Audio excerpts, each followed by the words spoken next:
Ramazan, Ramazan, Ramazan ya Habib. Bismillahirrahmanirrahim. Elhamdülillahi Rabbil alemin. Vessalatu vesselamu ala Resulina Muhammedin ve ala alihi ve sahbihi ecma'in emma ba'd.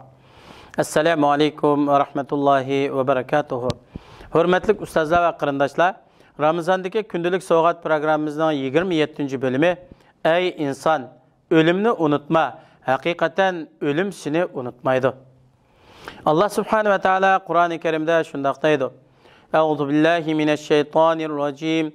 İllellezine amenu ve amilussalihati lehum ecrun gayru memnun. Ayetin tercümesi fakat iman etgan ve yaxşı amellerini kılgan kişiler üzülmez sevapqa erişidi. İnşikak suresi 25. ayet.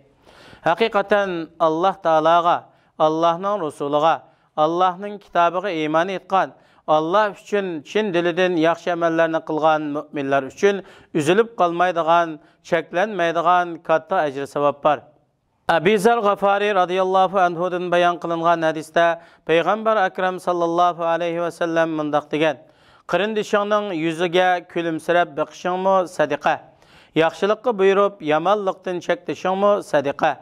Yolunu tapalmay izip kalgan kişini doğru yolga iteklep koyuşun mu sadika?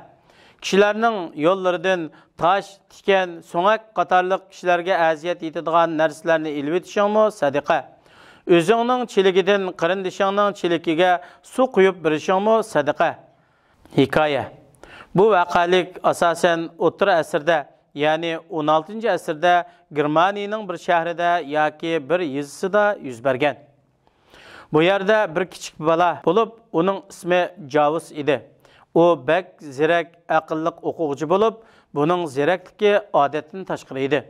Har qachon matematika o'qituvchisi savol so'rasa, Javus hammadan burun javob berib o'tadi. Shuning bilan sinfdagi qolgan saboqdoshlar savolga javob berishdagi fikr qilish fursatidan mahrum qoladi. Bir qitim o'qituvchi bek qiyin savoldan birini o'tirg'i qo'ydi. Javus bu savolga o'qituvchining ochchig'ini keltiradigan darajada bek tez javob berib o'tdi. Shuning bilan o'qituvchi uningga hisob masalasi berib, birdan 100gacha bo'lgan sonning jug'lanma natijasini hisoblab chiqishni buyurdi. O'qituvchi shu orqali buni hisoblash bilan mashg'ul qilib, boshqa o'quvchilarga savolga javob berish fursati yaratib bermoqchi bo'lgan edi. Aradan 5 minut vaqt o'tgandan keyin Javus hayajonli ovoz bilan hisoblab chiqdim, 5050 bo'ladi ekan dedi. O'qituvchi uning yuziga kuchli bir qachat silib, "Meni masxir qilyapsan? Hisoblagan jadvaling qani?" dedi. Javus mundaq dedi: "Men bu yerda 99 bilan 1ning orasini hisobladim. Buning natijasi 100 bo'ladi ekan. 98 bilan 2ning natijasi 100 bo'ladi ekan. 97 bilan 3ning natijasi 100 bo'ladi ekan. Shu bo'yicha hisoblaganda 49 bilan 51ning natijasi 100 bo'ladi ekan. Shuning bilan sondan 50 jup bo'ladi ekan. Shuning bilan bu masalani umumiy hisob qoidasiga solsam, ne qo'shilgan 1 chiqqan natijani ko'paytirilgan 2. Ne bu masalada 100 ga barobar bo'ladi ekan. Shuning bilan umumiy natija 5050 bo'ladi ekan." O'qituvchi uning bu qadar zirakligidan hayron qoldi. O'qituvchi bu vaqtda o'zining tarixdagi mashhur katta 3 matematika olimining biri bo'lgan Frederik Javusni qachatlaganligini bilmaydi. Hikmat: Ey inson, ölümni unutma. Hakikaten ölüm seni unutmaydı.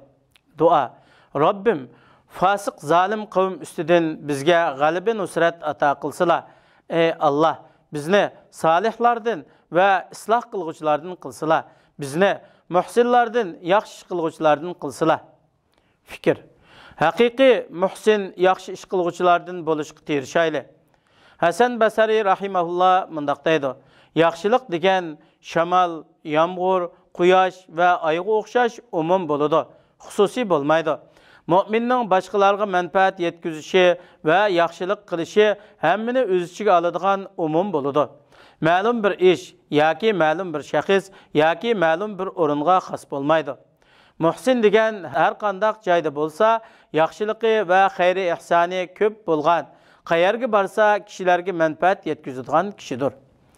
Rabbim, bizga har ishda aql, farosat, kuch, quvvat ato qilsizlar. Bizni haqiqiy yaxshi ish qilguvchilar va o'zi solih bo'lgan islohotchilardan qilsizlar. Amin. Vassalamu alaykum va rahmatullohi va barakatuh.